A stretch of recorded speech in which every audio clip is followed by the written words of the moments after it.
Assalamu alaikum students and welcome to Global Virtual School. Students, this is your first year chemistry class. I am Dr. Jalwan and the topic for today's discussion is Avogadro's number. हम chapter number 1 stoichiometry और उसका topic Avogadro's number हम आज discuss करेंगे। Avogadro's number को Na से represent करते हैं और एवोगैड्रोस नंबर नेम है आफ्टर द साइंटिस्ट जिसने ये एवोगैड्रोस का कॉन्सेप्ट दिया था। अभी मैं आगे आपको बताती हूँ कि एक नंबर है, इसकी एक वैल्यू है एवोगैड्रोस नंबर, इस बेस पे हम इसको एवोगैड्रोस नंबर कहते हैं। सो हमने SLOs पीछे मोल के टॉपिक में, स्टोकियोमेट्री के टॉपिक में कुछ रखे थे जिसके अंदर रिप्रेजेंटेटिव पार्टिकल्स का जिक्र हुआ था। तो वो representative particles basically Avogadro's number को हम कहते हैं। तो अब उन SLOs को अंडरस्टैंड करना जो स्टूडेंट्स लर्निंग आउटकम्स है, तो उसके लिए पहले हमने स्टोकियोमेट्री का टॉपिक डिस्कस किया, फिर उसके बाद मोल का अंडरस्टैंड किया और आज हम एवोगैड्रोस नंबर को डिस्कस करेंगे और इसके बारे में हम न्यूमेरिकल्स भी सॉल्व करेंगे और ताकि आपको उसको अच्छे तरीके से समझ आ जाए। फिर जैसे भी क्वेश्चन आपको जैसे भी दिया जाए, जब आपको एक अच्छे तरीके से अंडरस्टैंडिंग होगी तो फिर आपके लिए मुश्किल नहीं होगी कि इसको कैसे अटेम्प्ट किया जाए। स्टूडेंट्स, मैं जस्ट आपको रिकॉल करवा रही हूँ क्योंकि ये रिलेट करते हैं टॉपिक। हमने पहले पढ़ा स्टोकियोमेट्री, अगर आपको याद है, आप पिछले लेक्चर में देखे, उसमें स्टोकियोमेट्री को हमने डिफाइन किया था। This is the study when we take the quantities according to the balanced chemical equation. उस स्टडी को हम स्टोकियोमेट्री कहते हैं। और फिर हमने मोल को डिस्कस किया था। मोल क्या है? This is the when atomic mass, molecular mass, formula mass and ionic mass expressed in grams, then this is called mole। और सिंपली हम कह सकते हैं कि जो सब्सटेंस के मैसेज होते हैं उनको जब हम ग्राम्स में एक्सप्रेस करते हैं उसको हम मोल कहते हैं। और मोल फाइंड आउट करने के लिए आपके पास फार्मूला था mole equals to mass in gram divided by molar mass. और ये भी मैंने बताया था कि मोलर मैस एक जनरल टर्म है कि अगर सब्सटेंस हमारे पास एटॉमिक फॉर्म में है, मॉलिक्यूलर फॉर्म में है, वो कंपाउंड आयनिक कंपाउंड की फॉर्म में है, या वो हमारे पास आयनिक स्पीशीज की फॉर्म में है, तो ये फार्मूला या इक्वेशन हम लगा के हम जो भी आपको मैस दिया हुआ हो, अगर आपको उसका फार्मूला भी पता है तो आप उसका मोलर मैस कैलकुलेट करके मोल्स में उसको कन्वर्ट कर सकते हैं। मोल से मैस में भी कन्वर्ट कर सकते हैं, मैस से मोल्स में भी कन्वर्ट कर सकते हैं। तो हमारा जो आज का टॉपिक है Avogadro's number, this is actually a value. This is the value for 1 mole of a substance. The number of particles से मुराद है कि वो एटम्स भी हो सकते हैं पार्टिकल्स, वो मॉलिक्यूल्स भी हो सकते हैं, वो आयंस भी हो सकते हैं, वो फॉर्मूला यूनिट्स भी हो सकते हैं। Present in 1 mole of the substance, कि यानी किसी भी सब्सटेंस का जो 1 मोल होता है।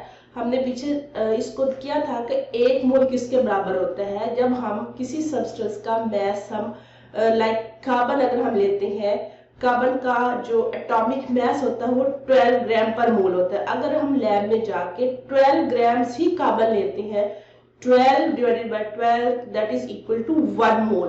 और 1 मोल किसी भी सब्सटेंस का होगा, उसके अंदर जो नंबर ऑफ पार्टिकल्स हैं, यानी अगर वो एटॉमिक फॉर्म में है तो नंबर ऑफ एटम्स, अगर वो मॉलिक्यूलर फॉर्म में है लाइक वाटर है, लाइक ग्लूकोज है, फ्रुक्टोज है, कार्बन डाइऑक्साइड है, तो हम उसको कहेंगे नंबर ऑफ मॉलिक्यूल्स।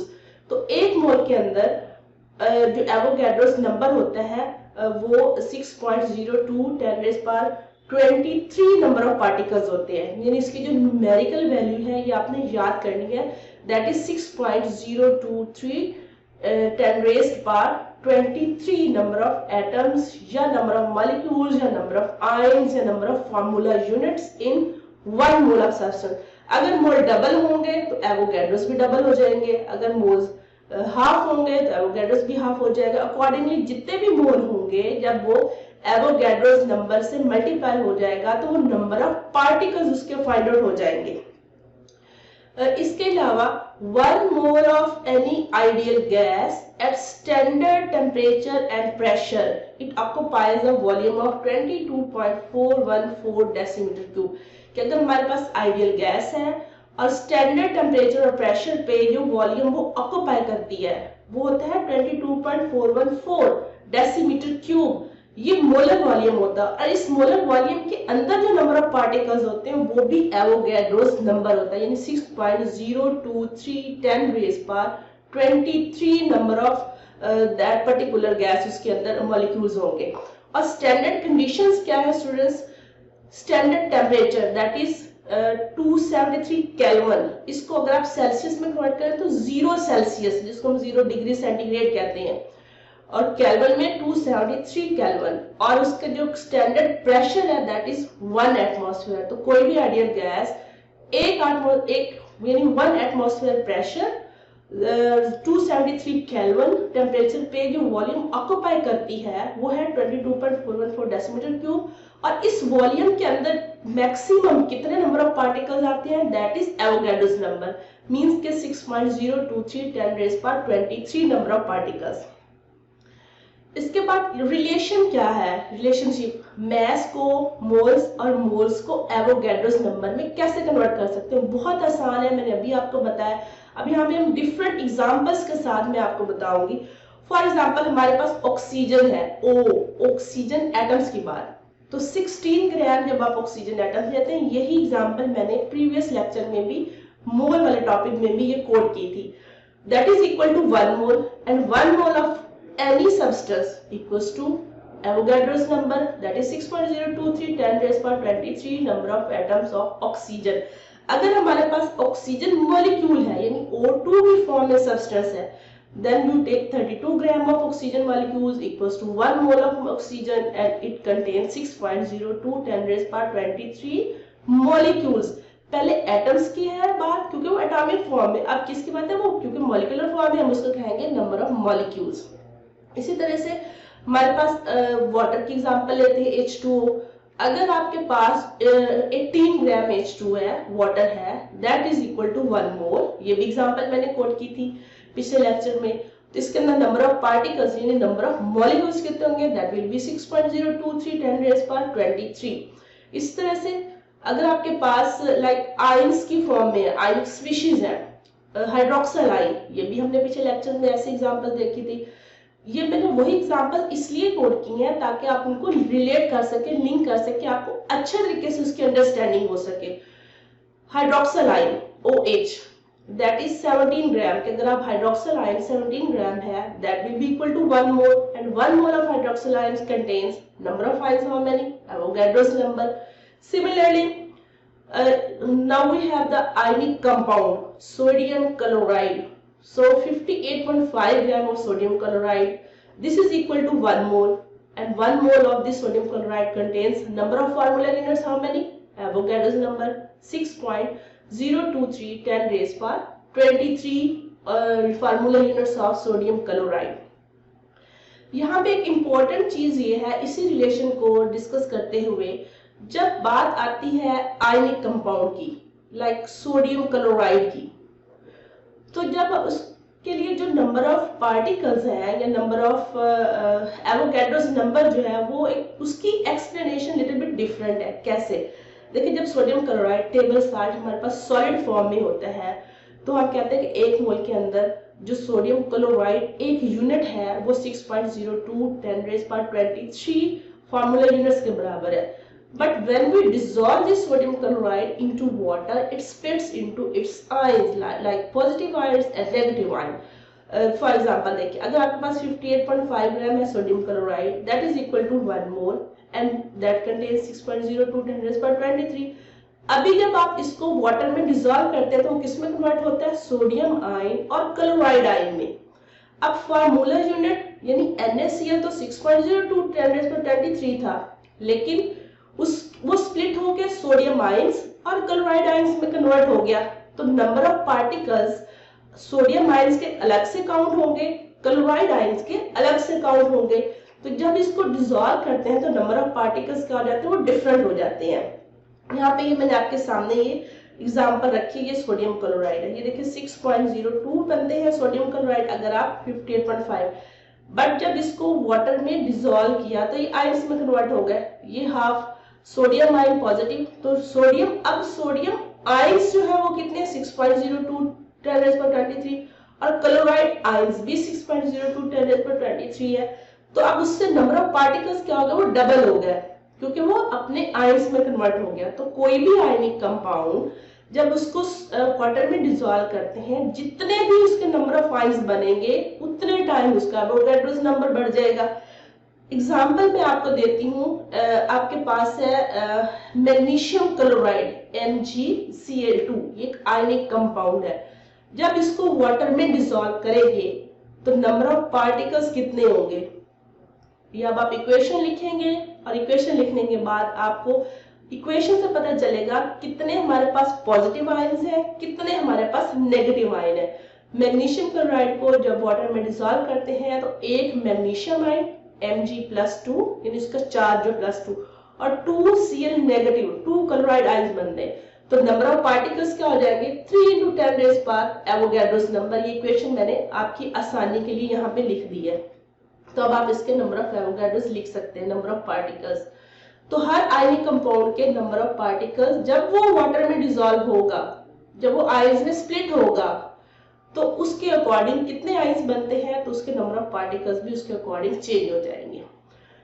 अब नंबर ऑफ पार्टिकल्स कैलकुलेट करने के लिए एक तो आसान सा रिलेशन हमें पता है कि 1 मोल में 1 एवोगाड्रोस नंबर होता है, 2 मोल्स में 2 एवोगाड्रोस नंबर, 4 में 4 एवोगाड्रोस नंबर। अगर हमारे पास एक डिफरेंट है हमारे पास मोल्स, तो फिर हम नंबर ऑफ पार्टिकल्स कैसे निकालेंगे, very simple, just multiply the mole into Avogadro's number. ये आपके पास मैंने इक्वेशन को डिफरेंट फॉर्म में आपके सामने लिखा, इक्वेशन या फार्मूला ये एक ही है, जस्ट आपको थॉरोली अंडरस्टैंड करने के लिए कि ये आप इस फॉर्म में भी यूज कर सकते हैं। देखिए नंबर ऑफ पार्टिकल, अगेन मैं रिपीट किए देती हूँ कि number of particles means number of atoms, it can be molecules, it can be ions and it can be formula units। तो जब भी आप मोल्स में, आपको अगर मोल गिवन हो, अगर तो मैस गिवन हो तो आप मैस से मोल में कन्वर्ट करेंगे। अगर मोल है, सिंपल मोल को एवोगाड्रोस नंबर से मल्टीप्लाई करें। एवोगाड्रोस नंबर की जो न्यूमेरिकल वैल्यू है दैट इज 6.023 10⁻23। या मोल की जगह पे आप उसका फॉर्मूला, अगर चीज कोई सब्सटेंस आपके पास मैस इन ग्राम दिया हुआ है, ग्राम्स में उसका मैस है, तो आप ये फार्मूला यहाँ पे लगा के बाद में उसको मल्टीप्लाई कर लें, या डायरेक्ट फार्मूले को मल्टीप्लाई करें 6.02 10⁻23 यानी एवोगाड्रोस नंबर से, तो आपके पास नंबर ऑफ पार्टिकल्स आ जाएंगे। अब यहाँ पे आप हमारे पास बहुत से क्वेश्चंस हैं, ये मैं भी आप कुछ इसमें से सॉल्व करूंगी, कुछ आपने खुद करने हैं। How many covalent bonds are present in 9 gram of water, how many molecules of water there 12 gram of ice, which contains more atoms 1 mole of iron or 1 mole of H2। अब यहाँ पे ये एटम्स पूछे हैं दोनों के 1 मोल दिए हुए, 1 मोल में तो हमें पता है एवोगाड्रोस नंबर ही पार्टिकल्स होंगे, लेकिन उन्हें पूछे एटम्स। तो एक मॉलिक्यूल आयरन में एक ही एटम होता है, लेकिन एक मॉलिक्यूल हाइड्रोजन में 2 एटम्स होते हैं, तो ये सिंपल 2 से मल्टीप्लाई हो जाएगा, तो आंसर आपके पास यानी इसमें डबल होंगे। Give reason that 1 mole of different compounds have different masses but have same number of molecules, because जो एटम्स के डिफरेंट मैसेज होते हैं वो इतने स्मॉल होते हैं कि वो उनके नंबर ऑफ पार्टिकल्स को इफेक्ट नहीं करती है, इसलिए एक मोल के अंदर हमेशा एवोगाड्रोस नंबर रहेंगे चाहे उनका मैस जितना भी हो। 23 ग्राम of sodium and 238 gram of uranium have equal number of atoms। Sodium तो 23 है, यूरेनियम 238, फिर भी उसके अंदर नंबर ऑफ एटम्स एक जितने हैं, because 23 gram of sodium means 1 mole of sodium and 238 gram of uranium mean 1 mole of uranium. So both contains 1 mole and 1 mole contains Avogadro's number. और ये नेक्स्ट मैं अभी अब कैलकुलेट करती हूँ। फर्स्ट है how many covalent bonds are present in 9 gram of water. अब सबसे पहले तो आपको वाटर के अंदर कोवलेंट बॉन्ड्स का पता होना चाहिए। आपको मैस दिया हुआ है तो मैस से मोल्स में कन्वर्ट करेंगे और उसके बाद फिर हम कोवलेंट बॉन्ड्स कितने उससे मल्टीप्लाई करेंगे। Number of covalent bonds in water, अगर आप रिकॉल करें तो कितने कोवलेंट बॉन्ड्स होते हैं, ऑब्वियसली 2। अब आपको इसके फॉर्मूला से ये पता चल रहा है कि इसके अंदर ऑक्सीजन हाइड्रोजन एक कोवलेंट बॉन्ड ये है और एक कोवलेंट बॉन्ड ये है। अब नंबर ऑफ वाटर मॉलिक्यूल्स कैसे फाइंड आउट करेंगे? अभी मैंने आपको इक्वेशन बताई, मोल इनटू एवोगैड्रोस नंबर। अब हमें मोल डायरेक्ट नहीं दिए हुए बल्कि हमें मैस दिया हुआ है, तो हम क्या करेंगे, पहले उस मैस को मोल में कन्वर्ट करेंगे by formula mass in gram divided by molar mass of water. और उसके फार्मूला से हमने कैलकुलेट किया हुआ है पहले कई दफा, दैट इज 18 ग्राम। बस आप सिंपल वैल्यूज लगाए, 9/18 इंटू एवोगैड्रोस नंबर, तो हमारे पास 3.3 10⁻23 वाटर मॉलिक्यूल्स आ गए। अब हमें तो कोवलेंट बॉन्ड चाहिए। एक मॉलिक्यूल जो है वाटर का दैट कंटेन्स कोवलेंट बॉन्ड्स 2, तो ये इतने हमारे पास वाटर मॉलिक्यूल्स हैं, तो इनमें कितने होंगे? सिंपली ये 2 से मल्टीप्लाई हो जाएगा। तो जब ये 2 से मल्टीप्लाई हो जाएगा तो हमारे पास number of covalent bonds find out हो गए। होपफुली ये क्वेश्चन आपको बिल्कुल क्लियर होगा। नेक्स्ट हम एग्जांपल लेते हैं, कार्बन एटम्स फाइंड आउट करने हैं। 32 gram of carbon, very simple, direct equation लगानी है, mass in gram divided by molar mass. और कार्बन का एटॉमिक मैस पता है आपको कितना तक? 12 मोल्स आ गया। मोल्स को एवोगैड्रो से मल्टीप्लाई करेंगे, आप उसका डायरेक्ट फार्मूला लगा लें, number of carbon atoms moles into Avogadro number. 2 solutions है, मैं अभी आपको मैंने वर्बली बताया भी है, यहाँ अब आपको सामने ही लिखा भी है। फर्स्ट ऑफ ऑल आप डायरेक्ट लगाए equation, number of carbon atoms mass in gram, और ये चूंकि स्टूडेंट्स ये मोल के बराबर ही है ना, mole into Avogadro's number. Mass in gram कितना गिवन है? 32, carbon mass 12 multiplied by Avogadro's number, तो आपके पास नंबर ऑफ कार्बन एटम्स आ गए। सेकंड सॉल्यूशन ये है कि आप पहले नंबर ऑफ मोल्स निकाल लें। ये देखिए हमने पहले number of mole 32 divided by 12 2.6, फिर आप इसको एवोगैड्रो से मल्टीप्लाई करें तो भी आपके पास सेम आंसर आ गया, नंबर ऑफ कार्बन एटम्स दोनों साइड पे इक्वल आ गए। तो आप जिस वे से मर्जी कर लें, इट डजंट मैटर, जस्ट आपका फॉर्मूला ठीक होना चाहिए। होपफुली ये भी आपको क्लियर होगा। नेक्स्ट है mole ratios in stoichiometric calculations. कि स्टोइकियोमेट्रिक कैलकुलेशन में मोल रेशियोज कैसे फाइंड आउट कर सकते हैं? Mole ratio means the ratio of number of moles of reactants taking part and the number of moles of products that are formed. ये हमारा एक SLOB है, यहाँ पे बहुत इजी है। कंबस्शन ऑफ प्रोपेन की इक्वेशन हमारे पास दी हुई है। मोल रेशियो से मुराद है अगर आपको रिएक्टेंट्स में से या प्रोडक्ट में से कोई एक के मोल अगर गिवन है तो उसकी बेस पे जो रिलेटिव मोल्स हैं बाकी रिएक्टेंट्स के या बाकी प्रोडक्ट्स के आप बहुत इजीली फाइंड आउट कर सकते हैं। ये मैं अभी आपको करके बताती हूँ, फिर उसका हम एग्जांपल करेंगे। एक हमारे पास ये रिएक्टेंट है, इसको मैं आपकी आसानी के लिए रिएक्टेंट 1 का नाम देती हूँ R1। दूसरा रिएक्टेंट ये है R2। ये प्रोडक्ट है, इसको मैं नाम दे देती हूँ P1 और ये प्रोडक्ट को नाम दे देती हूँ P2, क्योंकि हमारे पास 2 रिएक्टेंट है 2 प्रोडक्ट है, तो ये चेंज भी हो सकते हैं, डजंट मैटर। अब रिलेशन हमारे पास 3 तरह के होने हैं, मैं वो दोनों तक, एक तो हमारे पास रिएक्टेंट रिएक्टेंट रिलेशनशिप होगा और एक हमारे पास होगा रिएक्टेंट प्रोडक्ट और एक हमारे पास होगा प्रोडक्ट प्रोडक्ट, वो हम सब सेपरेटली सॉल्व करते हैं। रिएक्टेंट रिलेशन हम एक पहले देखेंगे, कोई सा भी रैंडमली सिलेक्ट कर लेते हैं और हमने क्या देखना है कि हम अगर रिएक्टेंट या प्रोडक्ट को 10 टाइम्स बढ़ा देते हैं, जस्ट रैंडम, आप इसको 5 टाइम्स बढ़ा के कर सकते हैं, 7 टाइम्स कर सकते हैं, हमने तो एक रिलेशन एक रेशियो देखनी है ना। अच्छा, हम यहाँ पे हम कंसीडर करते हैं हम इसको 10 टाइम्स, सबको हम 10 टाइम्स इंक्रीज करके इसकी रेशियो फाइंड आउट करेंगे एक की हेल्प से दूसरे की मोल रेशियो।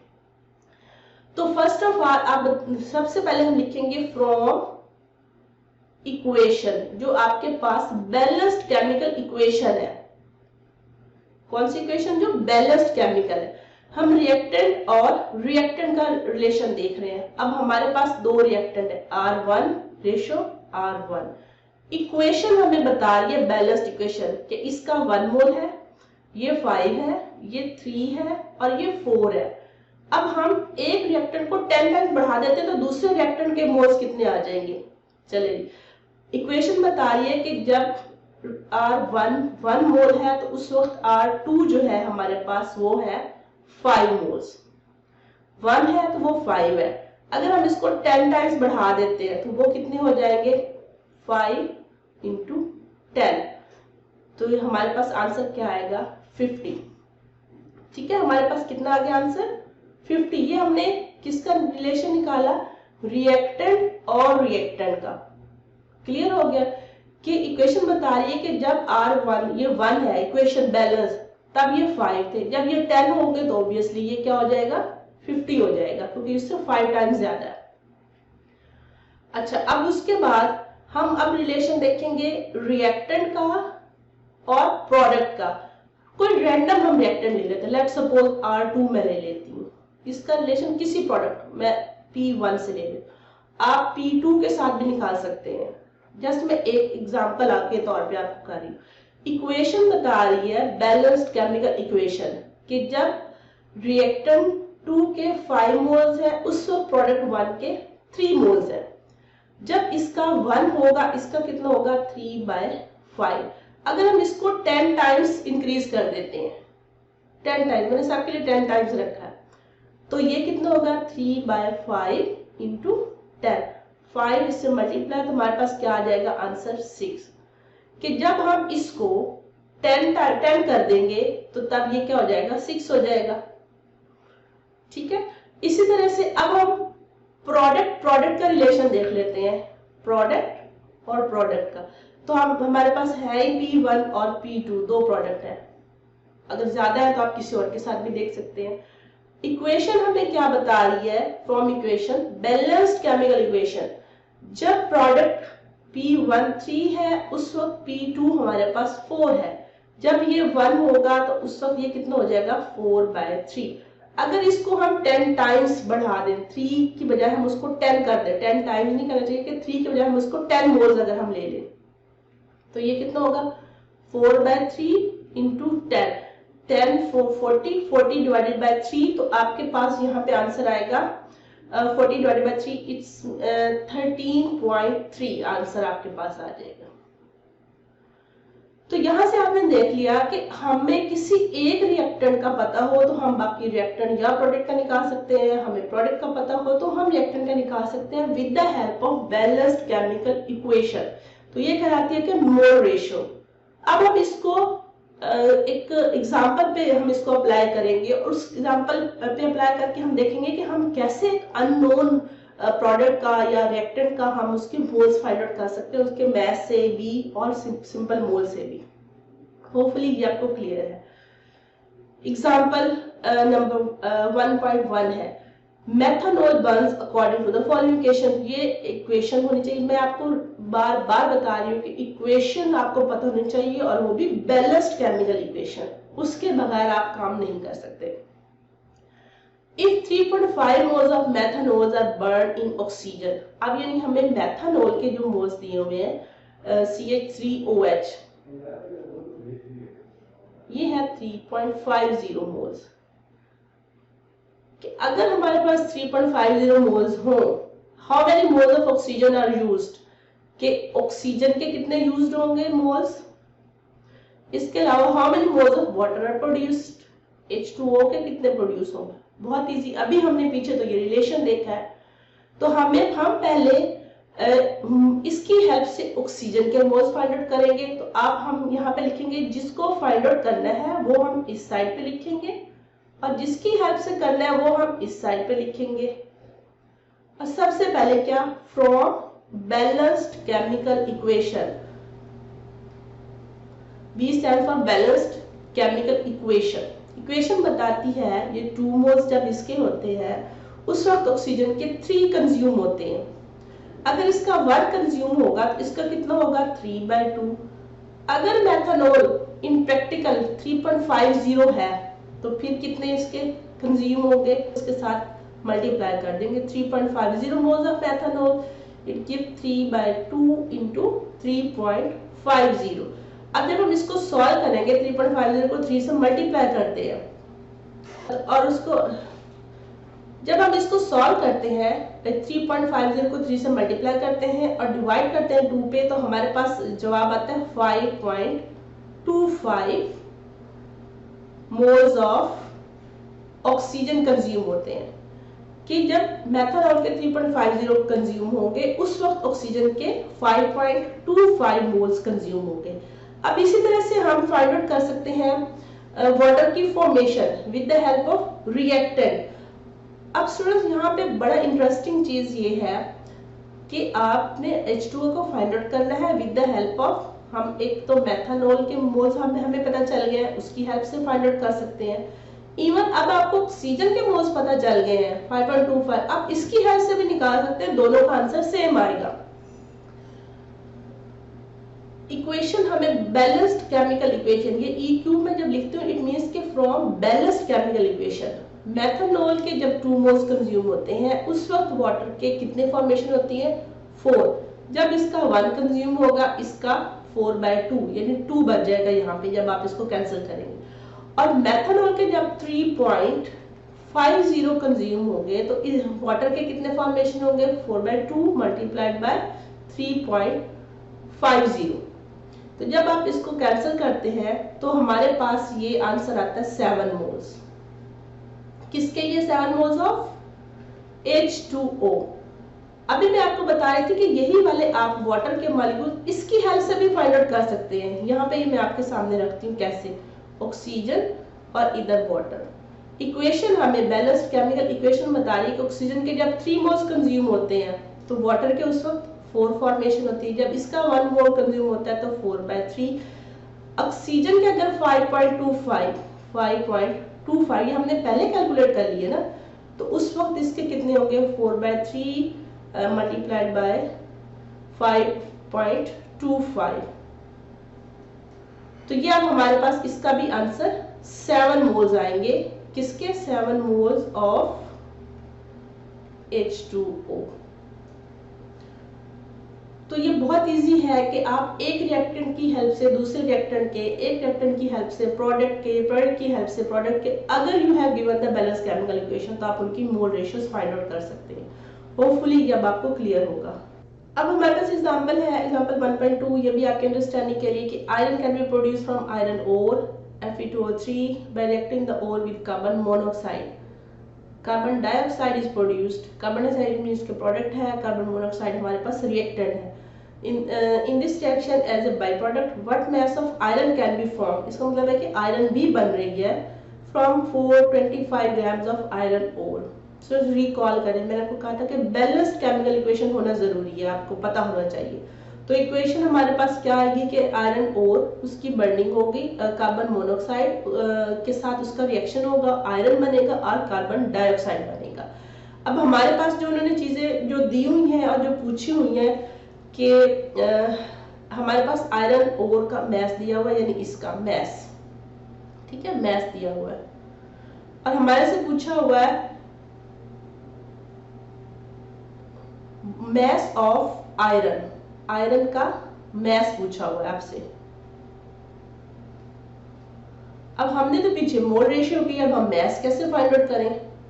तो वेरी इजी, पहले हम मैस से मोल में जाएंगे और मोल से फिर हम वापस उसके मैस में कन्वर्ट कर लेंगे। तो ये 3 स्टेप आप समझ लें कि ये हमारे पास न्यूमेरिकल सॉल्व करने के लिए हमें 3 स्टेप्स करने पड़ेंगे। पहले मैस से मोल में जाएंगे, मोल की हेल्प से मोल्स फाइंड आउट करेंगे, उसको वापस मैस में कन्वर्ट करेंगे। इक्वेशन आपके सामने है। अब हमारे पास सबसे पहले तो आप इसके बनाएंगे मोल्स, Fe2O3 ये आपको गिवन है 425 ग्राम आपको गिवन है। इसके हमने मोल्स फाइंड आउट करने हैं, मोल्स ऑफ आयरन Fe2O3। तो आपके पास आ गया 4 mass in gram divided by molar mass. अब आयरन ऑक्साइड का मोलर मैस हमने कैलकुलेट करना, आपको पता है आयरन का होता है 56। अब यहाँ पे 2 आयरन है तो 56, 3 ऑक्सीजन है, 16 × 3 48।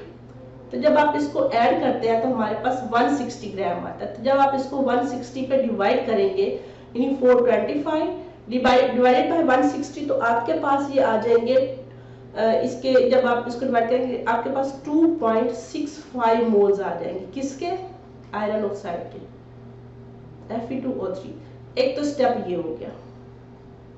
सेकंड स्टेप, अब आपके पास चूंकि इसके मोल्स आ गए तो मोल्स की हेल्प से आप आयरन के मोल्स फाइंड आउट कर सकते हैं। तो फर्स्ट ऑफ ऑल किसको फाइंड आउट करना है? आयरन को। किसकी हेल्प से करना है? आयरन ऑक्साइड की हेल्प से। From equation, balanced chemical equation हमें क्या बता रही है कि जब आयरन का 1 मोल कंज्यूम होता है तो आयरन ऑक्साइड का 1 मोल ब्रेक होता है, कंज्यूम होता है, तो आयरन हमारे पास 2 मोल्स बनते हैं। अगर हमारे पास 2.65 मोल्स होंगे और वो कितने उस वक्त आयरन बनाएगा तो वो उससे 2.65 इससे मल्टीप्लाई हो जाएगा, तो हमारे पास इसका जो आंसर आएगा दैट इज आंसर जो आता है वो है 5.23। ये किसके मोल्स हो गए? आयरन के। तो जब हमारे पास मोल्स आ गए तो मोल्स को बैक मैस में कन्वर्ट करना कौन सा मुश्किल है? उसका फार्मूला आपको पता है, वही फार्मूला होता है कि mole equals to mass in gram divided by molar mass. अब आपको मोलर मैस आयरन का पता है, मोल्स भी पता है, मैस इन ग्राम आप वेरी सिंपली फाइंड आउट कर सकते हैं। Mass in gram equals to, ये इधर मल्टीप्लाई होगा, मोल्स है आपके पास 5.23 और मोलर मैस आयरन का भी मैंने ये लिखा है कितना है वो 56। जब ये से मल्टीप्लाई होगा तो आपके पास 297.38 ग्राम्स ऑफ आयरन आ जाएगा। तो ये हमारे पास 3 स्टेप, और कितना इजी हो गया ये, मोल्स की हेल्प की, मोल्स की वजह से इजी होगा और बैलेंस केमिकल इक्वेशन की वजह से। तो अब मोल रेशियो होपफुली आपको क्लियर हो गई होगी। तो जब भी आपने कोई चीज इस तरह से फाइंड आउट करनी है तो सबसे पहले अगर तो मैस इन ग्राम है उसको मोल्स में कन्वर्ट करें, मोल्स की हेल्प से दूसरे के मोल्स फाइंड आउट करें, रिएक्टेंट के या प्रोडक्ट के, और उसको वापस आप उसको मोलर मैस में कन्वर्ट कर दें, उसके मोलर मैस से मल्टीप्लाई करके। तो होपफुली ये आपको क्लियर होगा। तो अब करने के लिए ये है कि आपने next as a practice example 1.3 और एग्जांपल 1.4 सॉल्व करनी है। मोलर वॉल्यूम अभी मैंने पहले भी आपको बताया, रिपीट कर देती हूँ। 1 mole of any gas at standard temperature and pressure occupies volume of 22.414 and this volume is called molar volume. और इसके अंदर number of particles Avogadro's number होते हैं। तो हम जो भी रिलेशनशिप हमने पढ़े हैं तो हम मैस को मोल को एवोगाड्रोस और उसको गैसेस को उनके मोलर वॉल्यूम में कन्वर्ट कर सकते हैं। वेरी सिंपल वही इक्वेशन है। हाइड्रोजन है, अगर आप उसका 2 ग्राम्स लेते हैं तो 1 मोल के बराबर है। 1 मोल में नंबर ऑफ पार्टिकल्स एवोगाड्रोस होते हैं और वो जो मोलर वॉल्यूम ऑक्यूपाई कर रहा है वो कितना है 22.414 डेसीमीटर क्यूब। सिमिलरली ऑक्सीजन के लिए भी अगर 1 मोल है तो वॉल्यूम ऑक्यूपाई करता है 22.414। तो ये रिलेशन प्रॉब्लम सॉल्व करने के लिए बहुत इजी है, बहुत इंपॉर्टेंट है। और ये कंडीशन यहाँ पे कि ये गैसेस के लिए है। अब यहाँ ये इसको आप किसी सॉलिड या लिक्विड के लिए नहीं कर सकते। तो और भी डिफरेंट एग्जांपल्स आप गैसेस की दे सकते हैं, कार्बन डाइऑक्साइड की दे सकते हैं, आप स्टीम की दे सकते हैं, कोई भी गैस है, ऑक्सीजन, नाइट्रोजन है, किसी भी गैस की, हर यानी गैसेस के लिए है मोलर वॉल्यूम। क्वेश्चन है what is the relationship between mass and volume. ये अभी जो पीछे मैंने रिलेशन लिखा है, mass mole Avogadro's number molar volume. आप direct mass to molar volume भी लिख सकते हैं। What are the representative particles in 1 mole of gas at standard temperature and pressure? Very easy. कितने होंगे representative particles 1 मोल में? Of course, Avogadro's number 6.023 10⁻23. Students, question है determine the volume that 2.5 moles of chlorine gas occupy at standard temperature and pressure. अब जो हमने पीछे relation discuss किया है उसकी हेल्प से फाइंड आउट कर लेंगे। हमें पता है कि 1 मोल किसी भी गैस का होगा तो उसके अंदर नंबर ऑफ पार्टिकल्स कितने होंगे, एवोगाड्रोस नंबर। तो 2.5 में कितने होंगे, मल्टीप्लाई हो जाएगा, सिंपल। ये रिलेशन हमें पता है, 1 मोल इक्वल्स टू 22.414 डेसीमीटर क्यूब। 1 मोल किसी भी गैस का वॉल्यूम ऑक्यूपाई करता है 22.414 डेसीमीटर क्यूब। तो 2.5 कितना करेगा, सिंपली उससे मल्टीप्लाई हो जाएगा। तो यहाँ पे कोई सा भी आपसे मोल्स दे के आपसे नंबर ऑफ पार्टिकल्स पूछे जा सकते हैं, इवन आपसे मोलर वॉल्यूम पूछा जा सकता है, नंबर ऑफ पार्टिकल्स या मोल्स बता के। तो दैट इज द एक्चुअली अगर आप कर सके मींस कि आपको ये समझ आ गई। एवोगाड्रोस नंबर तो आपने डिफाइन करना है, एग्जांपल देनी है, give example and explain mole with the help of Avogadro's number. तो आपने मोल एवोगाड्रोस के रिलेशनशिप देने हैं, जो बहुत सारे एग्जांपल्स मैंने ऑलरेडी दिए। So this was all about relationship between mass, mole Avogadro's number and molar volume. Hopefully students ये क्लियर होगा। और हमने बहुत सी कैलकुलेशन भी की, न्यूमेरिकल्स भी सॉल्व किए, ताकि आपको अच्छे तरीके से समझ आ जाए। हमारा नेक्स्ट टॉपिक है जो इसके बाद हम पढ़ेंगे, दैट इज परसेंटेज कंपोजिशन।